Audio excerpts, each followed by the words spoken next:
नमस्कार, TNI 24 में आपका स्वागत है। खबरों के साथ मैं हूं वर्षा सिंह और अब बढ़ते हैं आज की बड़ी खबर की ओर। जनपद कासगंज के कस्बा गंज डुंडवाड़ा गांधी पार्क में जम्मू कश्मीर के पहलगाम में एक कायराना आतंकी हमले के विरोध में एक श्रद्धांजलि सभा का आयोजन किया गया। इस दर्दनाक हादसे में जान गंवाने वाले निर्दोष पर्यटकों को के लिए कैंडल जलाकर श्रद्धांजलि दी गई। मौजूद वक्ताओं ने शहीदों को भावभीनी श्रद्धांजलि दी और आतंकवाद के खिलाफ सख्त कार्यवाही की मांग की। समाज सेवी अब्दुल हाफिज गांधी ने कहा कि पहलगांव में हुआ आतंकी हमला इंसानियत को शर्मसार करने वाला कृत्य है। निर्दोष पर्यटकों पर हमला करके आतंकवादियों ने ये साबित कर दिया कि वे केवल दहशत फैलाना चाहते हैं।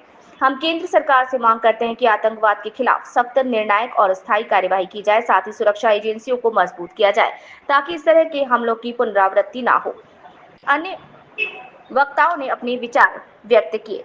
तारिक महमूद मंसूरी ने कहा कि हमारा दिल उन परिवारों के लिए दुखी है जिन्होंने अपने प्रियजनों को इस नृशंस हमले में खो दिया।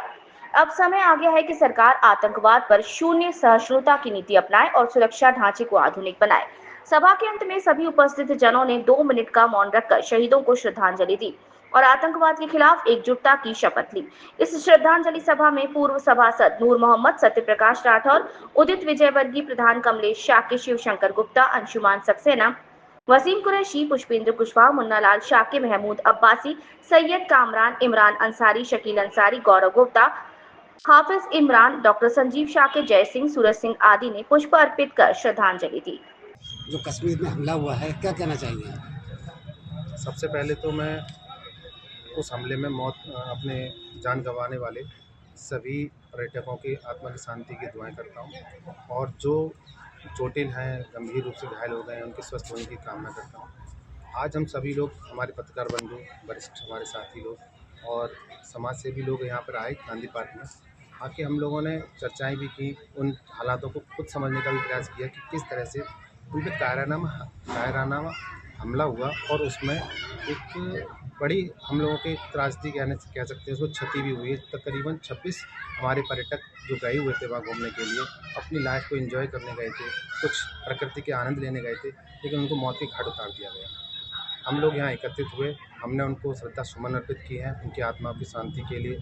हमने यहाँ पे कैंडल भी जला के उनको श्रद्धा सुमन दिया है। और लास्ट में मैं ये कहना चाहूँगा, भारत सरकार को अब समय आ गया है, एक ऐसा कदम उठाना चाहिए कि जो आए दिन हम लोगों को इस तरह की ये श्रद्धांजलि देनी पड़ती है, इसकी नौबत ना आए।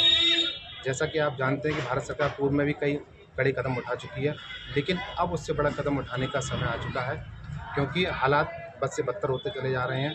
जैसा कि पहले हम लोगों को बताया गया था कि कश्मीर के हालात सामान्य हो गए हैं, लेकिन आप देखिए एक झटके में ही हमारे 26 लोग हमसे जुदा हो गए। उनके हंसता खेलता परिवार एकदम किस तरह से बिलख रहे हैं वो लोग, उनकी किस तरह से पीड़ा है, उसको आप समझ सकते हैं, हम समझ सकते हैं। तो मेरा भारत सरकार से यही कहना है, कैसे भी करके, कुछ भी करके हमें इस चीज़ का बदला लेना है और दिखा देना है कि हम सभी लोग इसको जवाब देने के सक्षम हैं। और आपने अभी देखा होगा कि इस जगह पर हम लोग आए गांधी पार्क में, हमारे मुस्लिम भाई भी आए थे, हम लोग भी हैं। हम लोग यहाँ कौमी एकता को लेकर अपने प्रमुखता से इस चीज़ को उठाते रहते हैं, करते रहते हैं, लेकिन कुछ लोग हैं जो इस चीज़ से बात नहीं आते। तो मेरा कहना यही है, हम लोगों को श्रद्धा सुमन के साथ अपनी वाणी को मैं विराम देता हूँ, लेकिन हमें इसकी कार्रवाई की मांग करते। पर्यटक गए थे घूमने के लिए, उनमें शहीद हुए हैं 26, क्या कहना है इसमें? सबसे पहले पहलगाम हमले में शहीद हुए लोगों के प्रति मैं श्रद्धांजलि अर्पित करता हूं और आज ये हमने श्रद्धांजलि सभा का कार्यक्रम रखा था ताकि हम उन लोगों को श्रद्धांजलि दे सकें। ये बहुत ही कायरतापूर्ण कार्य उन लोगों ने किया है, ये मानवता के दुश्मन हैं कहीं ना कहीं। इस तरह का जो कार्य है वो अति निंदनीय है। मानव जान लेना, अगर आप किसी की जान दे नहीं सकते तो आपको जान लेने का कोई भी हक नहीं है। हम भारत सरकार से कहेंगे कि उचित कार्रवाई होनी चाहिए और भारत सरकार को ठोस कदम उठाने चाहिए ताकि इस तरह की जो घटनाएं हैं वो दोबारा से ना हो। मैं यही कहूँगा कि भारतवर्ष में हम सब लोग मिलकर रहते हैं और जब इस तरह के कृत्य होते हैं तो कहीं ना कहीं ये हम सब लोगों को सोचने के लिए मजबूर करते हैं कि दुनिया में किस तरह के लोग हैं जो मानवता के विरोध में काम कर सकते हैं, जो किसी की नृशंस हत्या कर सकते हैं। मैं कहना चाहूँगा भारत सरकार से कि सच्ची श्रद्धांजलि तभी होगी जब भारत सरकार सख्त से सख्त कदम उठाएगी और इस घटना का बदला लेगी।